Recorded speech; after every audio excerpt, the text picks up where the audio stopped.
Good, how y'all doing?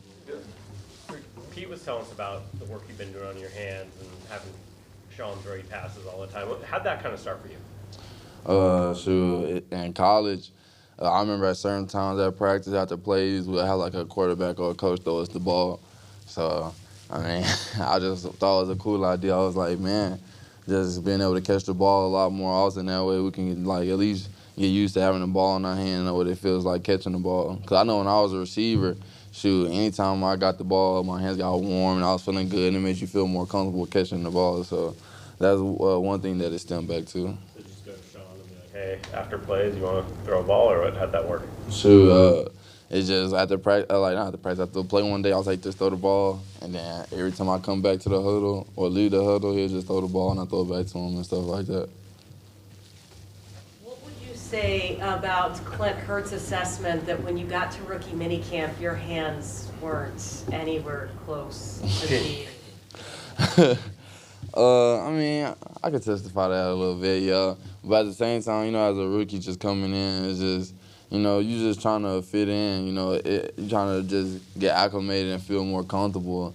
And sometimes, like just me, whenever I first got here, I knew I was just not necessarily nervous, but just being around new people, new teammates, older guys, and older guys that's been here, like seeing hella rookies just come through. So, I just was kind of nervous because I didn't want to be like a rookie that people seen as, oh, he ain't going to be able to do nothing or stuff like that. So I just was a little nervous maybe because I was new to the team or something. But, shooting now is just all having fun. So how many passes in a practice day that do you think you catch? Shoot, a lot, to be honest. I feel like almost after every play. And then even when I jog back to the sideline, they toss a ball to you and catch it and toss it back to the dude. I mean, like 100 at least, maybe, or? Sure. It just depends on how many plays we got at practice because, we got rep counts and stuff like that. So I at least say like 60, 70 balls at least. When you're trying to learn a defense and environment and teammates, is catching the ball maybe the last thing you're thinking about? Nah, catching the ball is one of the things. I'm talking about minicamp.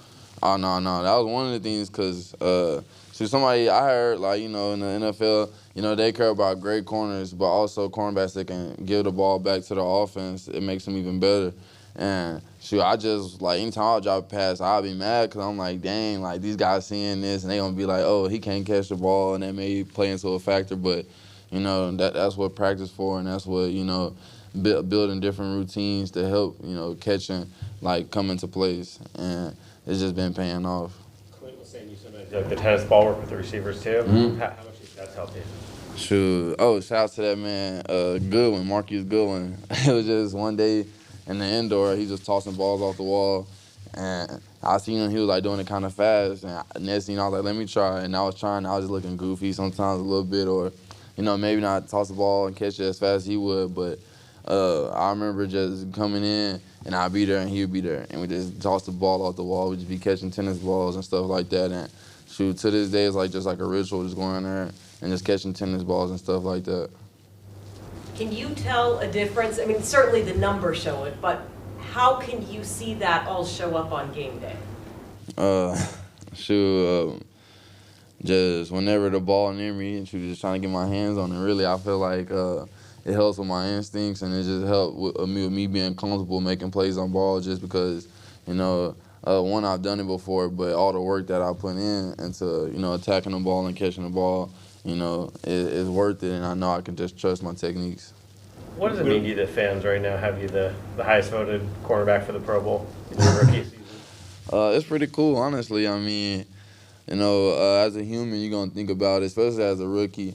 And I just, take it all as a blessing and just let it, try to let it sink in. It hasn't really sinked in yet because I've been focused on finishing the regular season and eventually to go into the playoffs. So I've just been focused on that. But at the same time, like I said, we all humans, and whenever good happens in your life, you're going to think about it regardless. So, that's all, it's in the back of my mind for sure. And it's just something that I can just look at and be happy about, just knowing, just looking at scouting reports and just the whole process, seeing what people will say about me and stuff like that. So it's pretty cool. You're still a young guy, just out of college. Have you thought about the money involved if you get voted a Pro Bowl? I heard you get paid to go pro, but honestly, I don't know. I mean, sure, I take any extra money, especially when it comes to, achievements and stuff like that. So, I mean, hey, if we do, we do. I'll greatly appreciate that. Was there a time on draft weekend when you're watching, you seen all the corners go, where you got to like, man, I know I'm better than this guy. Like, how they take this guy over me as you saw the corners go? I mean, a little bit, but at the same time, I feel like this guy got reasons, and shoot, and certain stuff, just happen for a reason. And I just, even though I was mad at the point, it's always a bigger picture in life, even if stuff not going your way at the time you wanted to. So, yeah, I was sitting there, just down and just having like mixed emotions in my head and just seeing different guys go. But, the bigger picture was to always be here. The bigger picture was to always, be a successful player, be consistent, be on a great team. I could have been a first-round pick and been on a team I ain't like, So, like I said, God just put you in different situations, and I feel like this is one of the best situations He done put me in. You have a draft party on day 2? I had a draft party all 3 days, just me, my family. Like, my mom from Indiana. I had family come from Indiana. Like, it was just a cool experience, but shoot, I know they happy for me, and regardless of the outcome that day, they were going to be happy and still have love for me. Where did you think you were going to go? Like, what part of the draft did you think you were going to be taken in? Day 2. I was just thinking day 2 from what I was hearing and stuff like that, but, I mean, hey, day 3 was just the day. Clint was telling us yesterday, too, about your ability to kind of bait quarterbacks. Mm-hmm. Is that something you've gotten more comfortable or more confident kind of picking your times to do that as the season goes? Oh, yeah. No, I feel like just that part of my game is a special part to it, just because, my length and my speed and being explosive and being a little twitchy. So I just try to add that to my game because, one, quarterbacks find ways to avoid guys, but at the same time, they're going to find ways to get, their receiver the football. So times where they may think it's open and stuff like that, just try to bait them to throw the ball, and if they do, just try to make a play. Tariq, have you noticed teams start to throw away from you more?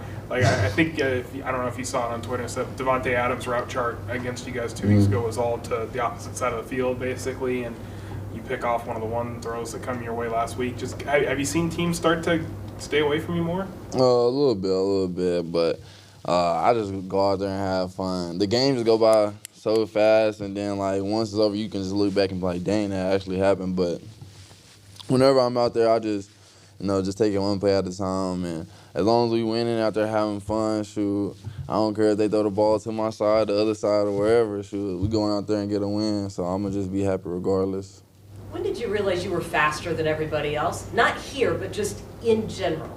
I always knew I was a fast person, and just leading up to the combine, the training and stuff I did at XPE and Fort Lauderdale, they did a great job. And just I remember leading up to my senior year, I had like a great off season, and like the strength coach at UTSA, they did a great job too. And I ended up just getting fast. We used to test 40s, and I had like a 4.3. And then fast forward to throughout the whole combine training, all my times was always under a 4.3. So I was like, yeah, I don't think it's too many people doing that. Especially the people I was training with. Like, I had fast people there, and the guy that ran a faster time with me, we was training at XPE, and we used to tease each other about who can run faster times. And so me and him just used to compete. But I feel like that aspect and all that just got me here because it put me in the mindset of, shoot, the numbers online. I ran a 40 and ran a 4.2, and there's not too many people who've done that. So just having that mindset, I was like, I had to be the fastest person.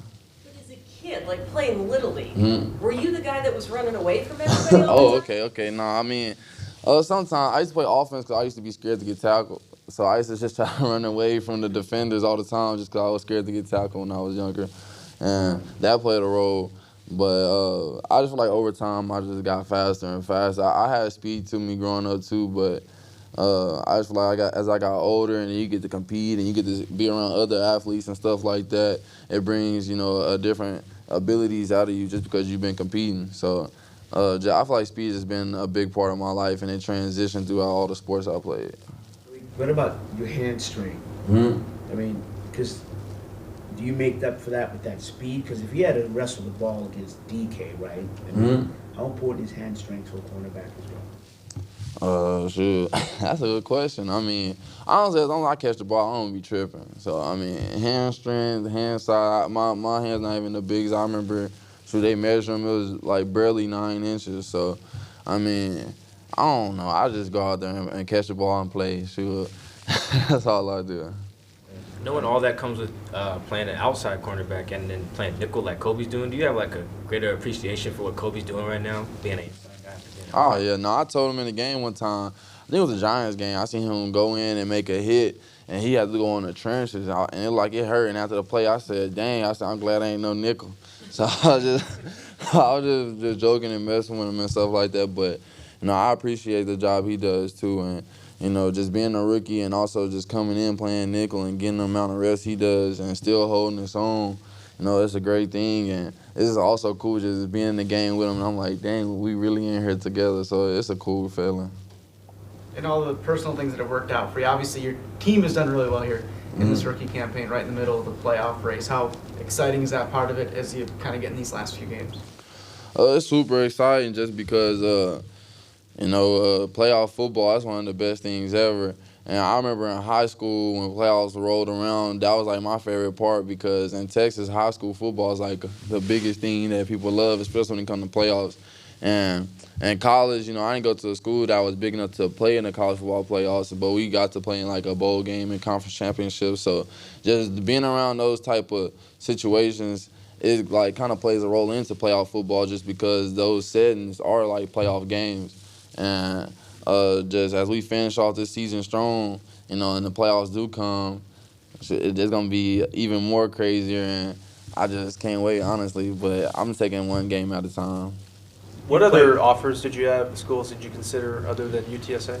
So the crazy thing is, I had committed to UTSA on an official visit, and then I had ended up getting a scholarship to Baylor. But I had a scholarship at Temple, too, and Coach Rule was at Temple, and then he went to Baylor. So I went to Baylor, he offered my scholarship, and I took an official visit to Baylor, and it was just different things, and they were trying to get me to change my mind, but I was already committed to UTSA, and I just stuck it out, and I just chose to stay at UTSA. How hard was that? I mean, given Baylor's, success and kind of pedigree and all they've done. Shoot, I mean, I just wanted to be loyal. I never was the type of person, especially how college football is nowadays, but I just never was that person I was like, I'm already committed, ain't no point to just switch up right now. And it's just taking a visit and being around different teams, it actually gives you, an open eye on how teams look and stuff like that. And I just felt way more comfortable being at UTSA. And I knew just throughout the recruiting process that was just one of the right decisions for me, even though other bigger schools came and stuff like that. But I just stuck it through. Have you heard much from your UTSA buddies? What have they said? Oh, yeah. I done watched all the games. I even here, I talk hella trash with players here. I want my school to be known. So I always talk to my former teammates and the coaches. I text them. I got them on my phone right now, And it's just pretty cool just hearing after my games and stuff like that, hearing how happy the coaches and stuff are because, they seen me grow from a receiver, learning the cornerback position, and now being a great cornerback and striving to be one of the best. Are Seahawks games now must-watch TV in San Antonio? A little bit. It's, but there is a lot of more of my jerseys in San Antonio now for sure. Is the coach that told you to go play cornerback as he's reached out and be like, I told you so? Sure. I mean, so Coach Wilson, he was the coach at the time when I did, transition to cornerback. And, I mean, not saying that he was a bad coach or nothing, but me and him whenever he left, me and him didn't really, end on like the same type of eye-to-eye terms. But, no, I reached out to him. He didn't have to reach out to me. I reached out to him, and I just told him, like, thank you. Just like how I told y'all, I didn't see the vision at the time, and maybe you did, and I just had to trust it. And as a young player, I may not understood, but like now, it's just everything that I wanted to do as in being an NFL football player is happening. So I just told him thank you, and he appreciated it. When was that you reached out to him? I want to say that was like I want to say like 3 weeks ago. I want to say like closer to the Germany trip around that time. Do you know how did Matt Rule see you from up in Philly? That's a good question.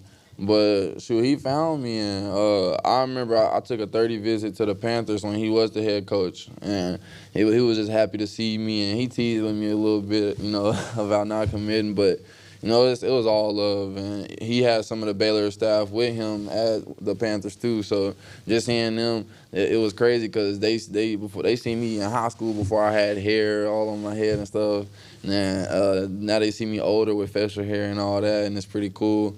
Just seeing old people that, you know, you can reconnect with because you don't never want to burn those bridges because you never know who you'll need one day. Did Matt want you to play receiver? That's a question. Yeah, so I was recruited as a receiver, so I'm sure, yeah. And you said you had already committed to UTSA before the Temple visit? No. So I had visited Baylor. Yeah, so I had committed to UTSA on my official visit.